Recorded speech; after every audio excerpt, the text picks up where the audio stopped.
자, 이슈 포커스 시사풍향계 기호일보 한동식 국장 나오셨습니다. 자, 국장님 어서 오십시오. 네, 안녕하세요. 예. 자, 인천에서 정치 1번지 하면은 이제 연수구를 떠올리게 되는데요.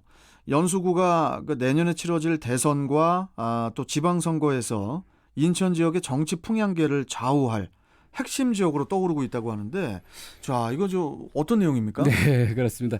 인천에서 정치 1번지 하면 연수구를 꼽게 되는데요.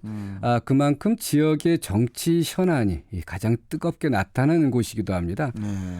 특히 연수구는 친문재인계로 분류되는 박남춘 시장과 지역 현안을 놓고 매번 갈등을 빚는 지역인데요. 네. 공교롭게도 비문재인계인 여권의 유력 대권 주자로 꼽히는 이재명 경기지사의 그 지지세가 인천에서 가장 활발한 곳이기도 합니다.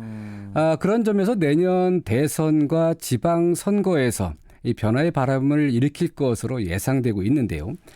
이를 반증하는 것이 바로 이재명 경기지사의 전국 단위 지지 모임인 민주평화광장 인천 모임의 연수구에서 활발하는 유력 정치인들이 대거 참여하고 있다는 점입니다. 4명의 상임 대표, 그러니까 인천 그 민주평화광장이죠.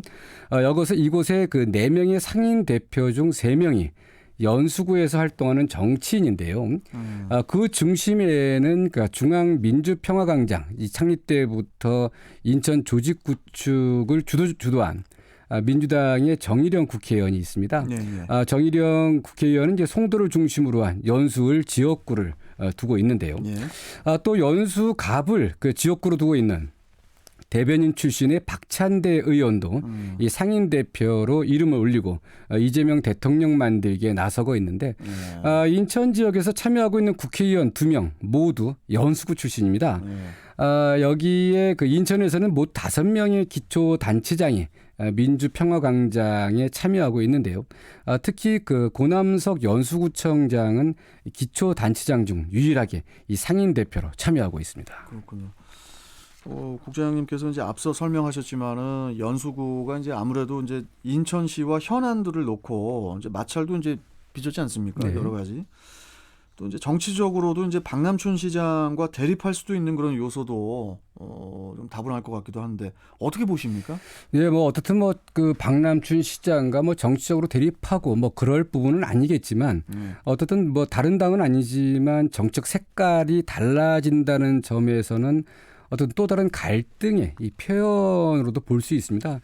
그리고 이제 아무래도 지역의 유력 정치인들이 대거 이제 비문 계열의 이재명 경기지사 지지 세력으로 편입된다는 것은 친문인 박남춘 시장이 볼 때도 그리 달갑지 않은 것으로 이렇게 좀 예상되는데요. 특히 정일영 의원 같은 경우는요. 아물류 2단지, 그러니까 송도 909에 있는 그 화물차 주차장 설치 강행 의사를 굽히지 않는 인천시에 이 강한 불만을 제기하고 있는데요. 최근에는 이제 시청에서 1인 시위도 불사하는 등 이 박남춘 시장과도 이 갈등을 빚고 있습니다. 또 고남석 청장은 이제 화물차 주차장 조성 사업은 물론이고요. 자원순환센터 이제 소각장이죠. 이 소각장 확충 부분에 대해서도 시와 대립각을 세우고 있는데 이렇게 시와 대립각을 세우고 있는 곳이 연수구만은 아닙니다. 이미 어떤 형태로든 그 시와 마찰을 빚고 있는 그 연수구를 포함해 인천 지역 5개 기초 단체장이 인천 민주평화광장에 참여하고 있는데요. 연수구를 중심으로 한 변화의 바람이 다른 지역으로 확대되고 이 세력이 커질 경우에는 향후 대선과 지방선거에서 이 박남춘 시장에는 그 불리하게 작용할 수 있다는 그런 요인이 커질 것 같습니다. 그 정일영 의원이 이번 주 금요일 날 저희 출경대의 하피플랜 이슈 토크에 혹시 오시지 않나요? 네, 그렇습니다. 그렇게 지금 예정되어 있고요. 그때 좀 자세히 좀 이거 들어봤으면 좋겠습니다. 아물류 그쪽 그 주차장 이야기부터 여러 가지 좀 현안들을 여쭤봐야 될 것 같네요. 네. 자, 그리고 이제 연수구의 그 다른 당에서도 변화의 조짐이 커지고 있다고 하던데요? 네, 그렇습니다. 이 국민의힘 그 이준석 당대표가 지금 바람을 일으키고 있는데요. 이준석 당대표 출범으로 연수적 정치인들의 이 당내 높지는 물론이고요. 지역에서의 목소리도 커질 것으로 예상되고 있습니다. 특히 연수구는 정승현 연수갑 당협위원장 그리고 원내 대변인 출신의 민현주 연수을 당협위원장이 모두 유승민계로 분류되고 있습니다. 유승민계는 아무래도 이준석 당대표와도 가까운 그런 부분인데요. 특히 이 두 당협위원장이 개인적으로도 이준석 당대표와도 이제 가까운 것으로 알려지면서 최근 주가가 오르고 있는데요. 그동안 이제 당내 비주류였던 이들이 이제 이준석 당대표 출범 이후 주류로 올라서고 있다는 얘기가 나오고 있고요. 이렇게 되면 이들을 중심으로 이 보수 성향의 연수구에서 국민의힘 영향력도 커질 수 있겠다 이런 분석도 나오고 있습니다. 또 정의당도 예외는 아닌데요. 지난 총선에서 정의령 의원에게 석패한 이정미 전 대표가 내년 지방선거에서 인천시장 후보로 나설 수 있다는 얘기가 나오고 있습니다. 그래요. 이 전 대표는 이제 최근 이 송도뿐 아니라 인천 지역 곳곳에서 다양한 활동을 하면서 이 저변을 확대하는 것으로 알려지고 있는데요.